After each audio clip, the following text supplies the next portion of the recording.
Welcome back to ஒரு channel. இன்றைக்கி நம்ம வந்துட்டு ஒரு சூப்பரான ஒரு கேம் தான் கொண்டு வந்திருக்கோம். என்னென்ன கேம்ஸ் அப்படின்னு பார்த்தீங்கன்னா ரியல் கிரிக்கெட் ப்ரோ. அதில் டோர்னமெண்ட்ஸ்னு போட்டிங்கன்னா 4 டோர்னமெண்ட்ஸ் இருக்குது. இதில் நான் வந்துட்டு வேர்ல்டு கப் பண்ணலாம். நீங்கள் ஃப்ரீயாகவே விளாண்டுக்கலாம். பாருங்கள் எவ்வளோ டீம்ஸ் இருக்குது.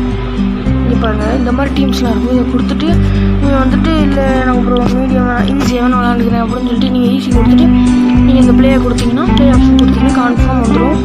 அப்புறம் டீம்ஸ் அப்படின்னு பார்த்தீங்கன்னா இதில் எல்லாருமே இருக்காங்க. விராட் கோலி இருக்கார், கேஎல் ராகுல், அப்புறம் ரோஹித் சர்மா இருக்கார், கேஎல் ராகுல் இங்கே வச்சுருவோம். அப்புறம் வேறு யார் இருக்கா, சுப்மன் கில் இருக்காங்க, ஜாஸ்பிரட் பும்ரா, முகமது ஷமி இருக்கார், எம்எஸ் தோனி இருக்கார், எம் தோனிங்க இருக்காருங்க. ஆனால் பேர் மட்டும் எம் தோனின்னு வச்சுருக்காங்க. ஹெட்ஸ் சூஸ் பண்ணியாச்சு. பேட்டிங்கை பற்றி உங்களுக்கு பேட்டிங்ஸ் எப்படி கண்ட்ரோல்ஸ் அப்படிங்கிறத உங்களுக்கு நான் காமிச்சினா. ஆனால் ஃபஸ்ட் நான் பவுலிங் போகிறேன். பும்ரா, ஜாஸ்பிரட் பும்ரா ஒரே ஒரு பால் போட்டு பார்ப்போமா. ஃபர்ஸ்ட் இதில் பவுலிங் பண்ணியாச்சு. நம்ம சேஞ்ச் பண்ணிடலான்னு சொல்லிட்டு இந்த இதான் கிளிக் பண்ணிட்டு நீங்கள் இந்த இடத்துக்கிட்ட வச்சுட்டு நான் வைக்கிறேன் அப்படின்னு சொல்லி வச்சுட்டு ஈன்ஸுங்க போட்டு நீங்கள் வந்துட்டு ஆரம்பிச்சிடலாம். மேட்சை போட்டு நீங்கள் வந்துட்டு ஃபர்ஸ்ட் ஜாஸ்பிரட் பும்ரா வச்சுட்டு போனால் நான் ஸ்டெயில் அந்த மாதிரி வராது. அந்த மாதிரி ரன்ஸ் வந்துட்டு இந்த மாதிரி வைக்கலாம்.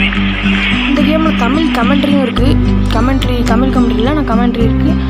வேறு என்ன இருக்குது அப்படின்னு பார்த்தீங்கன்னா நிறையவே இருக்குது இந்த கேமில்.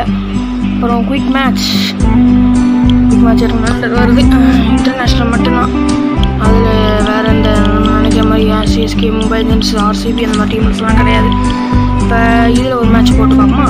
இப்போ வந்துட்டு நம்ம 20 ஓவர்ஸ் வச்சுக்கலாம், 50 ஓவர்ஸ் வச்சுக்கலாம். இப்போ நான் 20 ஓவர்ஸ் வச்சு சும்மா போட்டு விளையாட்டு காமிச்சிட்டு இந்த ஓரம் இந்த முடிச்சுக்கலாம். ஃபர்ஸ்ட் இந்த கிளிக் பண்ணியாச்சு, வந்தாச்சு. ஹெட்ஸ் சூஸ் பண்ணியிருக்கோம். ஓகே, அவங்க யூனிட்டி பேட் ஃபஸ்ட் சொல்லிட்டாங்க. பாண்டியா இருக்கும். இதுலேயும் பவுலிங் டிப்ஸ் சொல்ல போகிறோம். இதில் பவுலிங் டிப்ஸ் சொல்லிவிட்டு அதுக்கப்புறம் ஒரு பேட்டிங் டிப்ஸ் வேறு ஒரு அந்த இதில் போட போகிறோங்க. இந்த மாதிரி போட்டுட்டு இன்ஸ்விங்கை போட்டு நீங்கள் வந்துட்டு இப்படி போட்டு அதே மாதிரி சேம் ஆரம்பிக்கிற ஹர்திக் பாண்டியா வச்சு அந்த ஜெர்சி நம்பர் கூட கரெக்டாக தான் இருக்குது. இந்த மாதிரி நீங்கள் வைக்கலாம். அப்புறம் போட்டுக்கு அந்த மாதிரிலாம் நிறையா கேட்பாங்க.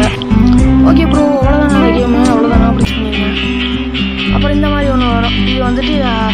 இது வந்துட்டு என்னதுன்னா நீங்கள் மல்டிப்ளேயர் மோடு போட்டு இந்த விளம்பரத்தை பார்க்குற மாதிரி பண்ண சொல்லுவாங்க. அடுத்து குயிக் மேட்ச் அது வந்துட்டு பாகிஸ்தானுக்கு இந்தியாவுக்கு போடுவோம். ஃபர்ஸ்ட் பேட்டிங் நம்மளுக்கு கிடைக்க மாட்டேங்குது. இல்லைன்னா பேட்டிங் உங்களுக்கு எப்படின்னு சொல்லலாம். ஹெட்ஸ் சூஸ் பண்ணுவோம். தடவை நம்ம நாங்கள் ஃபர்ஸ்ட் பேட்டிங் தடவை வந்துருச்சு. கிடைக்காம இருந்துச்சு ரொம்ப நேரமாக. இப்போ கிடச்சிருக்குங்க. பேட்டிங் ஸ்டெப்பு சொல்லிட்டு இந்த வீடியோ முடிச்சிருக்கோம்.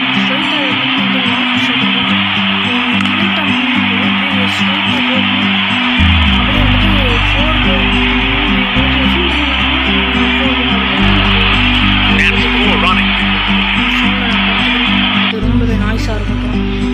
ஓகே, திரும்ப வந்துட்டு அதே ஷார்ட்டாக போகிறோம். திரும்ப வந்து அந்த பேட்ஸை கொடுத்து இப்படி அனுப்புங்க. திரும்ப வந்துட்டு நீங்கள் எதுக்கு ஆனால் ரன் ஓடிவாங்க. ஆனால் இங்கே ஒரு 4 கிடைக்குங்க. ஓகே, நிறைய ஷார்ட்ஸ் இருக்குது. அந்த ஷார்ட்ஸையும் பார்த்துருவோம். இப்போ 4க்கு தான் பார்த்துருக்கோம். இது ஒரு 4க்கான இது. அப்புறம் 6 அடிக்கணும் அப்படின்னு நினச்சிங்கன்னா இந்த லாஸ்ட்டுக்கு போயிட்டு இந்த சைடு அமுக்கி பார்ப்போம். நானும் இப்போ தான் ஃபஸ்ட் டைம் விளையாடுறேன் ப்ரோ. நீங்கள் இங்கே பாருங்கள், இந்த மாதிரி தான் சுற்றணும். அது வந்து 6 வந்துட்டு நீங்கள் போக கற்றுக்குறீங்க. அதனால தான் இந்த வீடியோஸ் வந்துட்டு போட்டிருக்கேன். ஃபுல் வீடியோன்னு சொல்கிறேன்.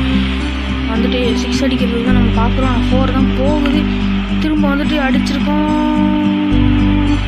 ஃபீல்டிங் இருந்ததுனால இந்த மாதிரி வரும் கைஸ். அப்புறம் கைஸ், இந்த வீடியோ பிடிச்சிங்கன்னா லைக் அண்ட் சப்ஸ்கிரைப் போட்டுருங்க. மறக்காம சேனலை லைக் பண்ணிடுங்க. தேங்க்யூ ஃபார் வாட்சிங்.